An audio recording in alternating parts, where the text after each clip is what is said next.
All right, so I'm going to give you a brief description of nationalism, or your study guide, which is Unit 6 study guide. When we talk about nationalism, you need to remember that nationalism is going to be pride in one's nation. You're going to have nations that are going to rise up and have a sense of pride. Nationalism also deals with culture, like who you identify with, your social group, things that set you apart in society. So when we talk about culture, like German culture is different from French culture, which is different from culture in the United States. So nationalism is that sense of pride in your nation, symbols that represent your nation, things like that.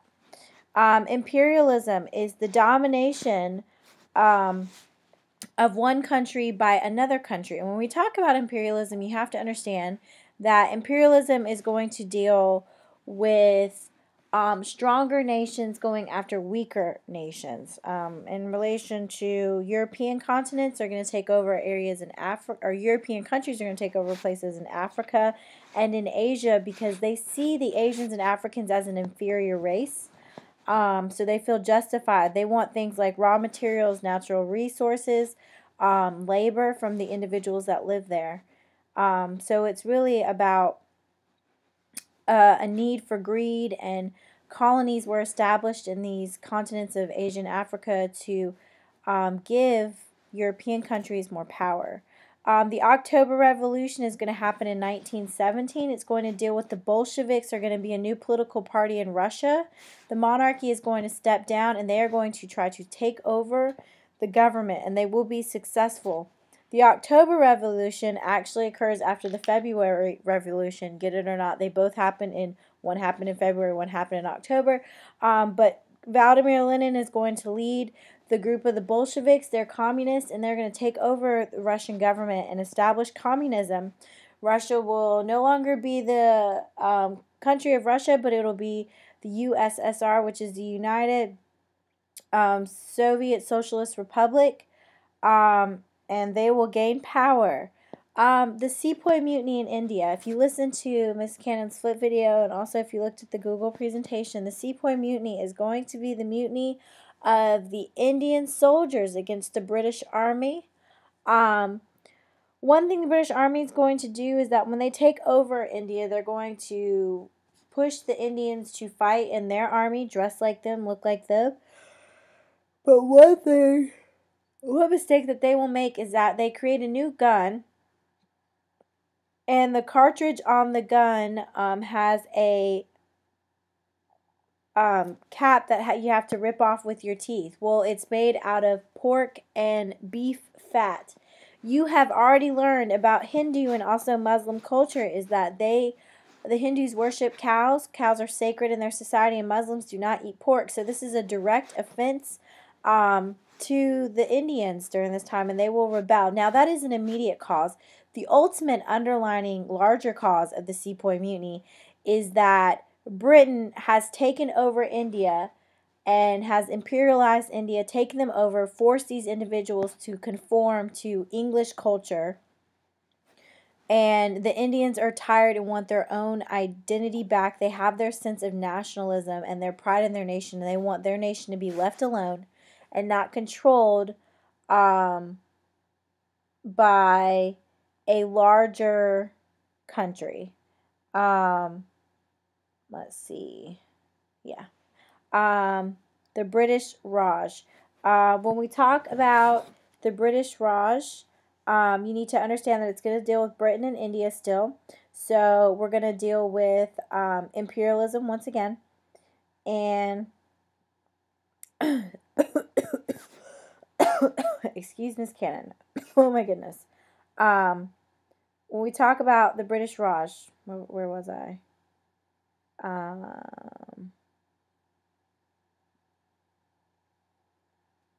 Yeah.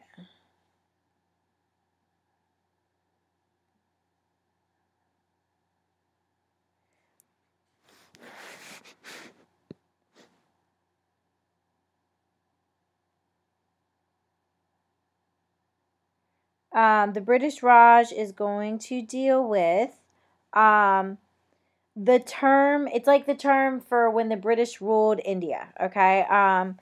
And it refers to the period of domination where Britain controlled India, and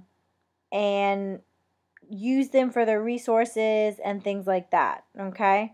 Um, Social Darwinism. When we talk about social Darwinism, it's going to deal with survival of the fittest, but it's going to relate it to the human race. It deals with we talk about Darwin. Darwin believes in evolution of species, and people are going to pertain it to evolution of um, society. So when you relate social Darwinism to the white European and the African and the Asian, they're going to say that it's survival of the fittest and that the white European is the fittest race. Okay. Um, Also, what goes along with this is the white man's burden, where it is the white man's burden for them to educate and civilize, quote unquote, the African and Asian nations. You've already discussed the establishment and key traits of civilization, and like we talked about in class, civilization, if you have the 5 key traits, then you are a civilized area. And African tribes and nations, as well as Asian nations, will have civilization, but to the Europeans, because their culture and ways were different or quote unquote backwards to the Europeans, they felt like these people were savages and barbarians and that they needed to be educated and assimilated into European culture. So that is social Darwinism and the white man's burden. The Beijing Restoration is going to be when China decides that if we can't beat them, then we got to join them. So what China is going to do is industrialize and modernize their country. Just like I used the comparison of The Last Samurai, because in Japan they had Japan had the samurai, which was their true soldier, and they're going to conform to the industrial ways of warfare, like cannons and rifles and bombs and things like that. Also, they're going to change their uniforms, their ways of dressing, and they're going to try to become a superpower in society.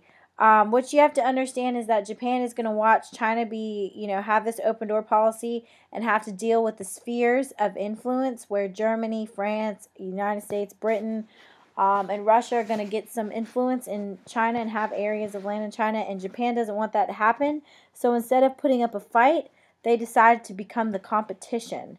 What are the 4 causes of World War I?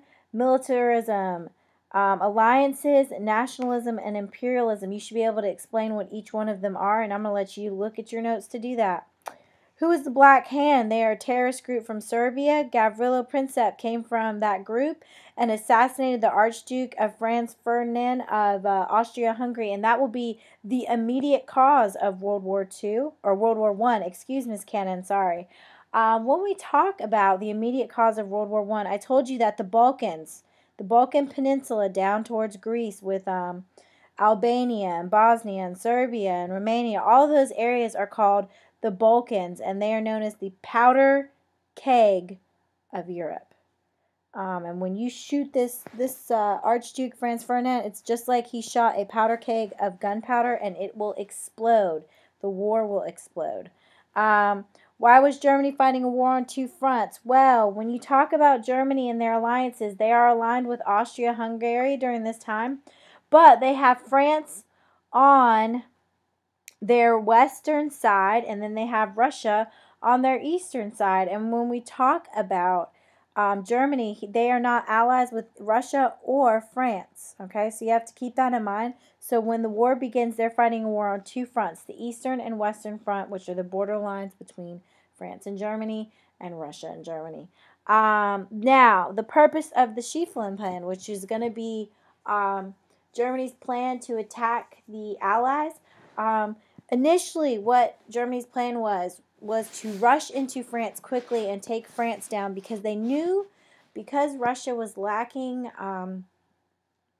a lot of industry and they were slower to develop, they knew that it would take Russia a longer time to mobilize and prepare their military to finally, fight and go against Germany. Also, Russia is a vast country, and it was going to take them a while to get across Russia to make it to Germany to fight. And they wanted to try to kind of boom pow both of them. So take out France and then go, head back and take out Russia. Why did both sides in World War I start to use new weapons? Well, we're going to have trench warfare, and people are going to dig down in those trenches, and it's going to cause a true stalemate. And so no one's gaining a win on either side, so they will develop new weapons to try to alleviate that stalemate and to finally have either victors or losers and to accomplish the mission in the war, which is to win battles. Define the Zimmermann Note. The Zimmermann Note is a note that the German leader sends to Mexico requesting that Mexico start a war with the United States to distract the United States from getting involved in World War I. The leader of Mexico played it smart and informed Woodrow Wilson. Woodrow Wilson and, the United States are going to find out about this note. Of course, you know that the newspapers and government are going to blow this up. It's going to get American morale out the roof. We're ready to go fight.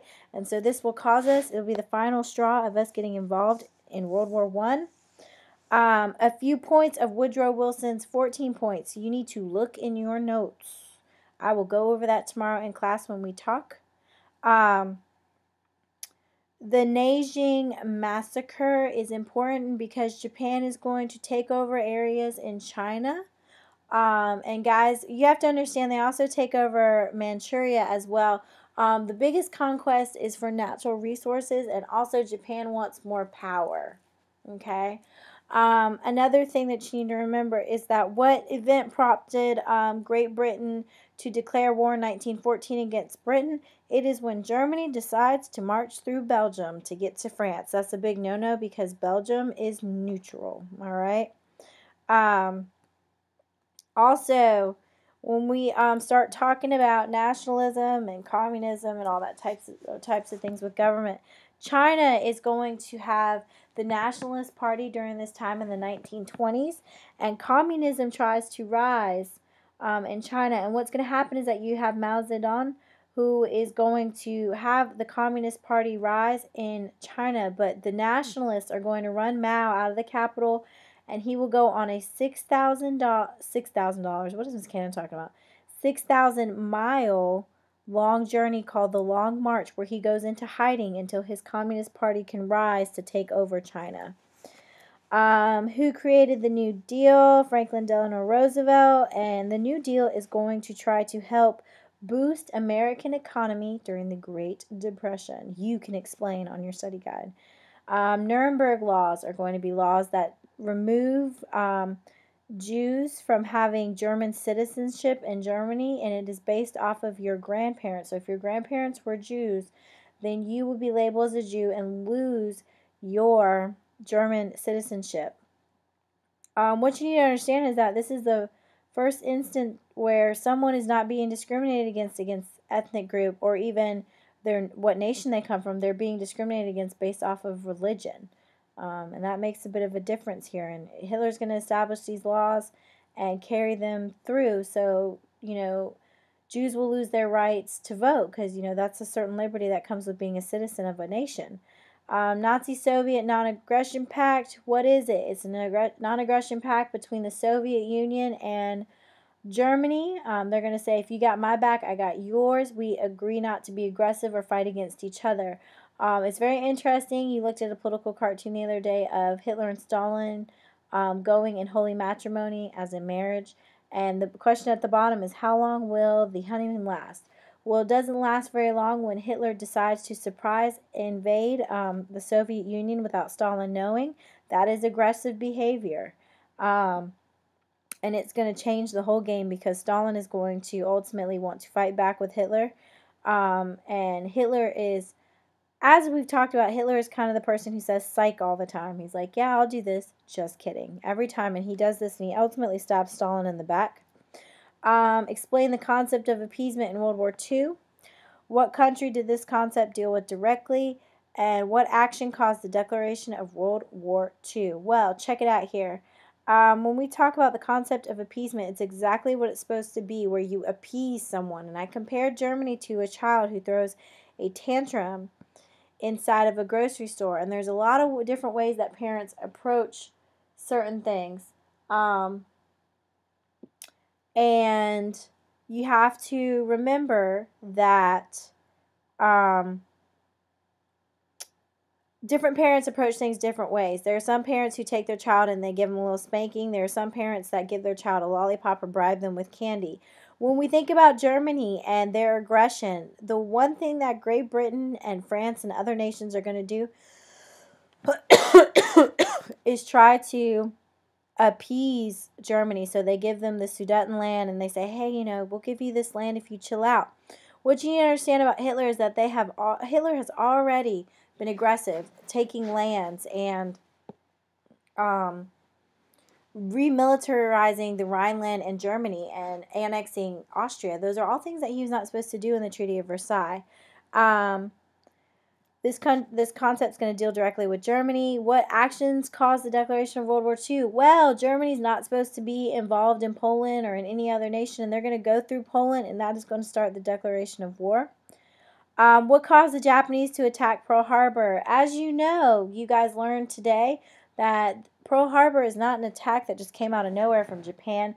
The U.S. decided to stop giving and allowing Japan to receive oil. That's going to tick the Japanese off. Remember that we said we were isolationists and we were not involved in the war effort. But on the low, we were sending money to Britain and weaponry. We were having convoys that helped ships get across the Atlantic from U-boats. And we're also going to block off Japanese oil.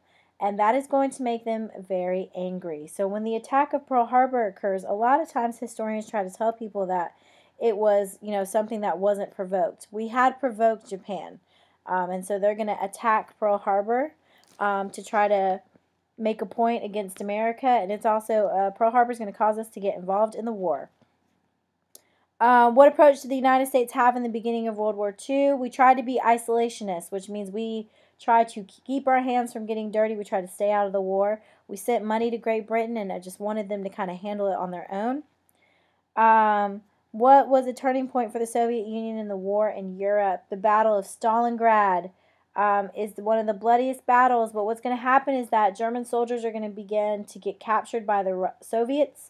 The Soviets are, when we talk about Stalin's going to be extremely angry and outraged that Hitler invaded the Soviet Union without his knowledge, and he's going to be ready and back for vengeance. And what Stalin is going to do is his troops are going to push the Germans all the way back to 40 miles away from Berlin, which is the capital of Germany. So the Battle of Stalingrad is when the Soviets finally start to get the upper hand against Germany. So that's why it's a turning point. What is the method used by American forces against the Japanese in the Pacific? It's called island hopping, and that's exactly what we do, is hop islands until we get to the mainland of Japan. Why did America drop the atomic bomb on Japan? First of all, Japan refused to surrender in World War II, and we had lost so many casualties island hopping, especially in the Battle of Iwo Jima and Okinawa, that we decided we didn't want to lose any more people, any more soldiers. So we decided to drop an atomic bomb on August 6, 1945 on Nagasaki. And then 3 days later, we will drop it on Hiroshima. In between that time, in those 3 days, we asked them to surrender, and we get no reply from Japan, so ultimately we drop the second bomb. Also, the role of propaganda in World War II. Keep in mind, propaganda was used to influence the way people think.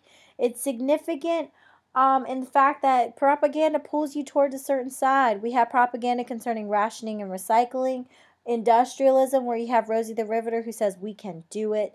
Also, talking about Liberty Bonds and having victory gardens.